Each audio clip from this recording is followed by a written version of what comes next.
여호수아서 11장입니다. 이제 이스라엘이 가나안 땅 정복 전쟁, 여호수아를 중심으로 해서 정복 전쟁을 하는데, 이제 6장부터 8장까지는 가나안 땅이 중부 지역을 정복하고, 이제 9장 10장은 남부 지역을 정복하고, 11장은 이제 북부 지역을 정복한 내용이고, 이제 그러고 최종적으로 온 땅을 어떻게 여호수아를 중심으로 해서 이스라엘이 가나안 땅을 정복했는데 그것을 정리해서 기록하고 있고요. 시현지요.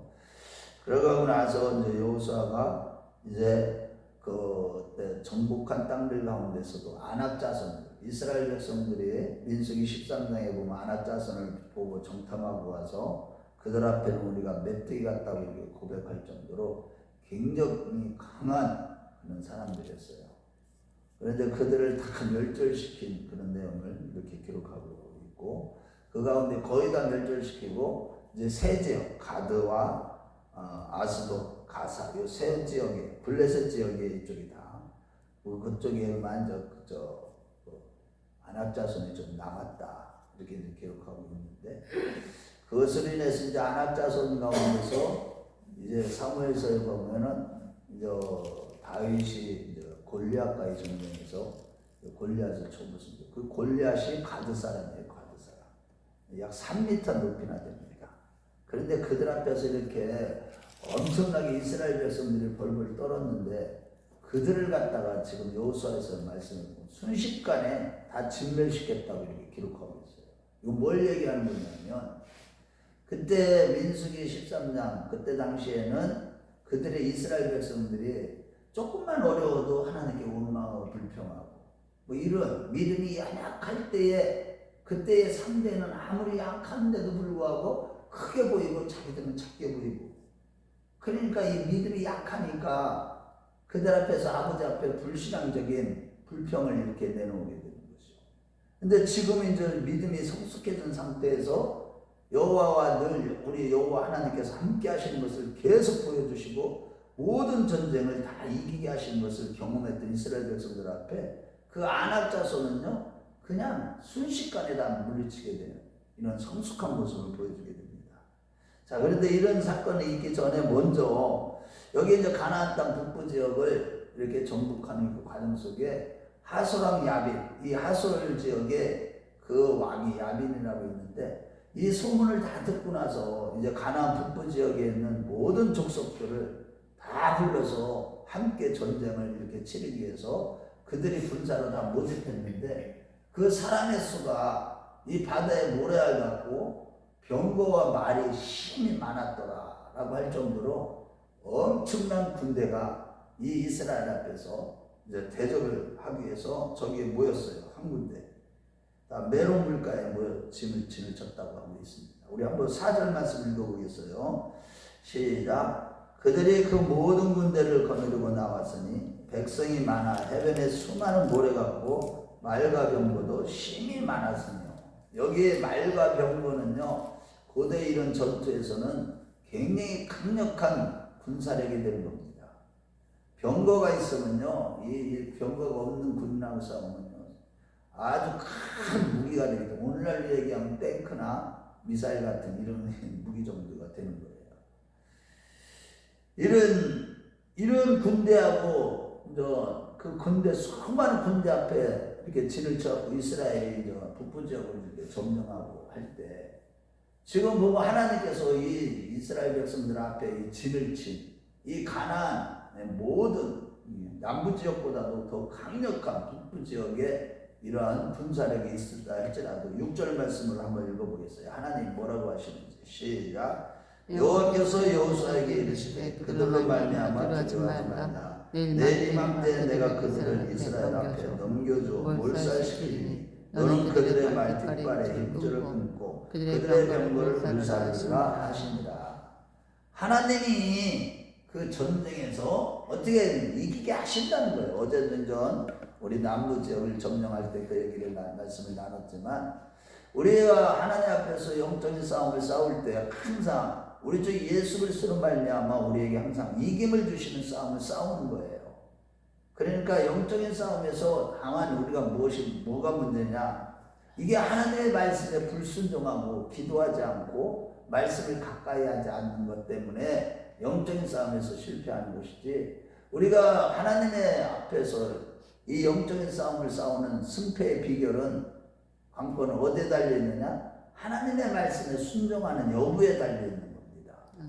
그래서 우리가 하나님의 말씀에 순종을 할 때 겸손하게 그 말씀을 붙들고 기도하면서 그 말씀대로 순종하기 위해서 몸부림치면서 나아가는 것이 어떻게 보면 영적인 싸움을 싸우는 거나 똑같은 거예요. 하나님의 말씀은 듣기는 들어도 듣지 못하고, 보기는 보아도 보지 못하고, 깨닫지 못하고, 알지 못하고, 행하지 못함으로 말미암아 결국은 영적으로 패배하는 것이죠. 그래서 우리가 항상 늘 기억해야 되는 것은, 하나님의 말씀을 많이 한다고 다 뭐 영적 싸움에서 이기는 게 아니에요. 그 말씀대로 살아내는 것이 중요한 거예요. 그 말씀대로 사람을 실천하는, 정말로 자기를 부인하는, 나를 쳐서 그렇게 복종하는 이런 싸움들, 마귀를 대적하는 이 싸움들, 마귀를 때려잡으면 될 것들, 이런 것들도요 우리가 싸워야 되는 거예요. 마귀 그냥 말씀으로 우리가 있으니까 마귀는 다 물러갈 거예요. 이게 아니에요. 사람들이 있잖아요, 그걸 착각을 해요.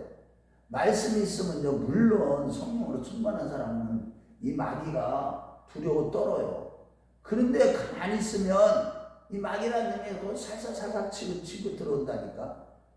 그런 마귀들을 물리쳐야 되는 거예요. 그래서 베드로전서 5장 7절 8절 말씀에 마귀를 대적하라. 그럼 너희를 피하리라. 하나님을 가까이 하라. 그럼 너희를 가까이 하시리라. 베드로 사도가 그걸 가르친 거예요. 자, 그런데 여기에 보면 그들을 너의 손에 넘겼으니 두려워하지 말라. 하나님이 친히 함께 하셔서 그 많은 군대들을 어떤 적들이라 할지라도 하나님 앞에서는 그냥 아무것도 안 되는 거예요. 그러니까 이제 이 말씀을 주시면서 특별히 끝부분에 뭐라고 해야 되냐면, 그들의 병거를 다 불태우고 말의 힘줄을, 뒷발의 힘줄을 끊어버려라. 그 얘기를 하셔요. 말의 뒷발의 힘줄을 끊다. 이게 무슨 뜻이냐면, 그 이스라엘 백성들이 이제 앞으로 하나님이 함께 하심으로 이제 영적인 여호와의 군대 전쟁을 싸울 때, 또 왕을 세울 때, 이스라엘의 지도자를 세울 때 항상 그 말씀을 먼저 하셨어요. 이스라엘의 지도자는 항상 누구만 의지해야 돼? 하나님만 의지해야 되는 거예요. 말과 병거와 돈과 뭐 이런 것들, 이 세상 것들을 의지하지 말라는 거예요. 이스라엘의 왕들은. 그게 한번 신명기 17장 16절로 한번 가봐요. 그 말씀을 하나님이 주신 이유가 하나님만 의지하라는 거예요. 하나님의 백성들 어떤 것도 의지하지 말고, 물질도 의지하지 말고. 자, 17장 16절. 이스라엘의 왕을 세울 때 하나님은 어떻게 했어요? 어떤 왕을 세우고 그 왕들 앞에는 무엇을 두지 말라, 이런 말씀을 주셨어요. 우리 한번 17장 16절로 가봐요. 신명기. 자, 시작. 그는 병마를 많이 두지 말 것이요, 병마를 많이 얻으려고 그 백성을 애굽으로 돌아가게 하지 말 것이니, 이는 여호와께서 너희에게 이르시기를 너희가 이후에는 그 길로 다시 돌아가지 말 것이라 하였으며. 그러면서 여기 뭐라고 하냐고, 말을 많이 두지 말라고 그랬어요. 병마, 병마로 많이 두지 말. 그럼 말도 두지 말라고 했는데, 우리 17절도 한번 읽어봐요. 진짜 시작. 그에게 아내를 많이 두고 그의 마음을 미혹게 하지 말 것이며 자기를 위하여 음식을 많이 쌓지 말 것이니라. 그래서 다윗은요, 이 전쟁에서 싸워서 이기고 나서, 그렇게 하고 나서 있잖아요, 항상 말의 뒤 힘줄을 끊었어요. 우리 시편 20편 7절로 한번 가봐요. 시편 20편 7절. 그 시편 20편 7절.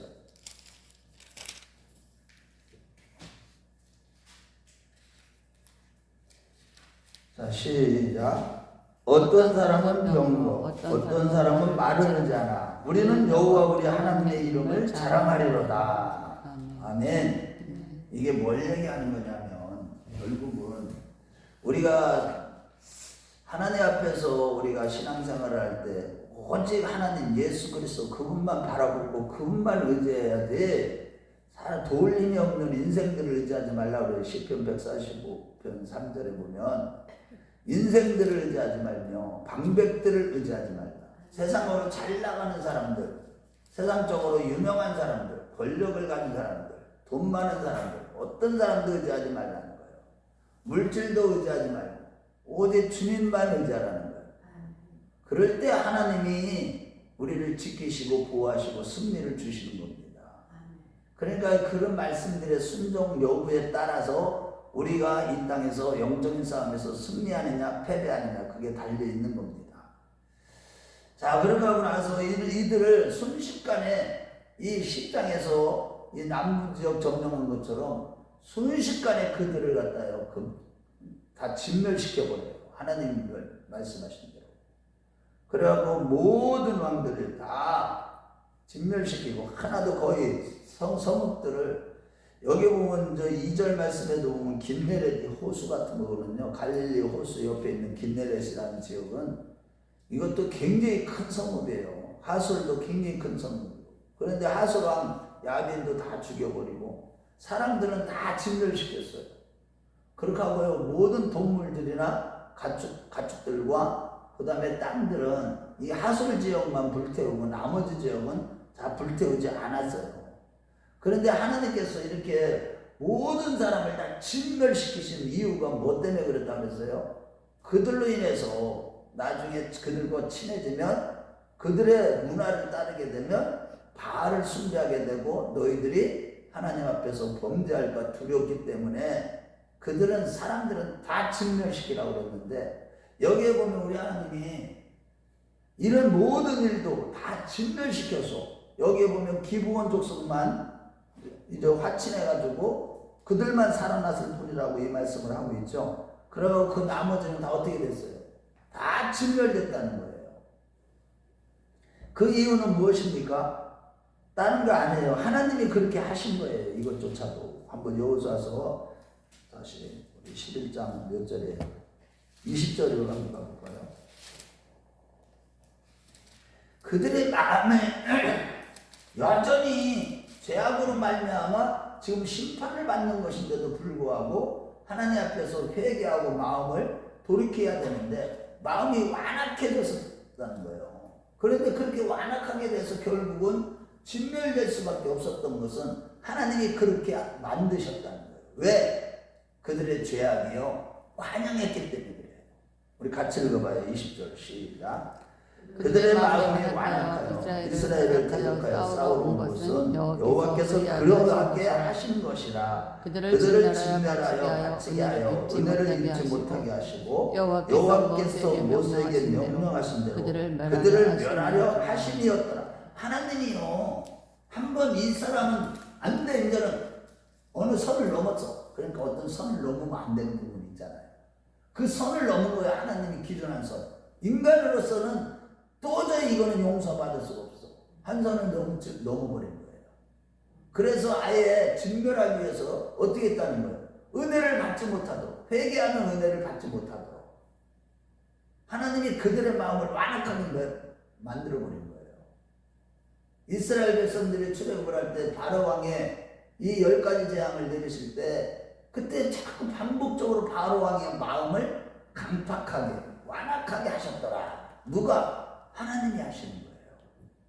하나님의 뜻을 이루시기 위해서. 그래서 하나님은요 평화를 짓기도 하고 이 시편 이사야에서 50편 7절인가요? 4, 55편 7절인가?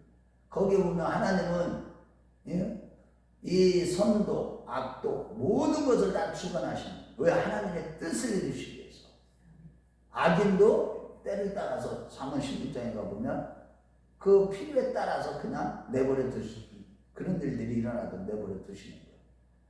그러니까 우리가 기브온 족속들처럼 우리가 자신이 회개할 수 있는 이 은혜를 입었다는 것은요 이건 엄청나게 큰 은혜인 거예요.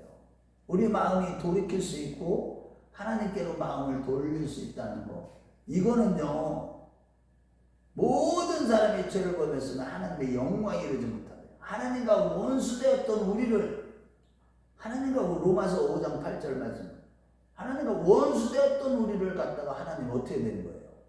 회개할 수 있는 은혜를 주셔서 하나님의 사랑을 잊게 하신 겁니다. 그래서 우리는요 언제든지 하나님 앞에서 늘 겸비한 자세가 필요한 거예요.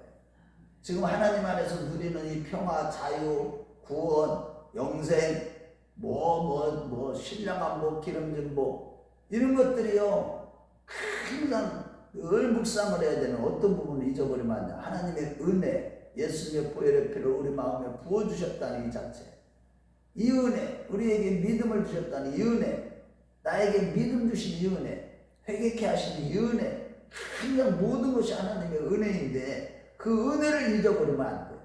그걸 갖다가 배은망덕한 삶이라고 해요.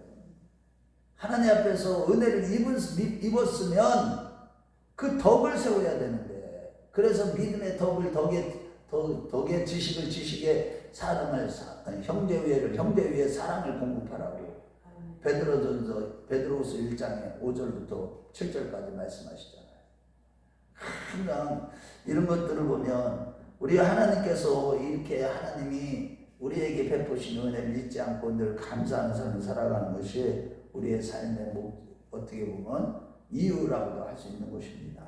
자, 그래서 이제 마지막 결론은 뭐라고 하냐면 23절을 같이 읽어보고 마치겠어요. 시작. 이와 같이 여호수아가 여호와께서 모세에게 말씀하신 대로 그 온 땅을 점령하여 이스라엘 지파의 구분에 따라 기업으로 주며 그 땅에 전쟁이 그쳤더라. 그러니까 이게 뭐냐, 창세기 15장에 보면 횃불 언약대로 이 약속의 땅 가나안 땅을 하나님께서 주시겠다고 하신 그 약속이 그대로 완전히 성취되었음을 지금 말씀하고 있는 거예요. 그러니까 하나님의 이 구속의 경륜을 이뤄갈 때, 하나님의 구속의 역사를 이뤄갈 때 먼저 하나님은 약속하시고 이를 행하신 여호와, 이를 지어 성취하신 여호와, 그 이름은 여호와라 하는 그 하나님은, 여호와라는 것은 약속의 신실하신 하나님이다. 신실하신 하나님이다. 그런 뜻이거든요. 스스로 계신 분이시니까.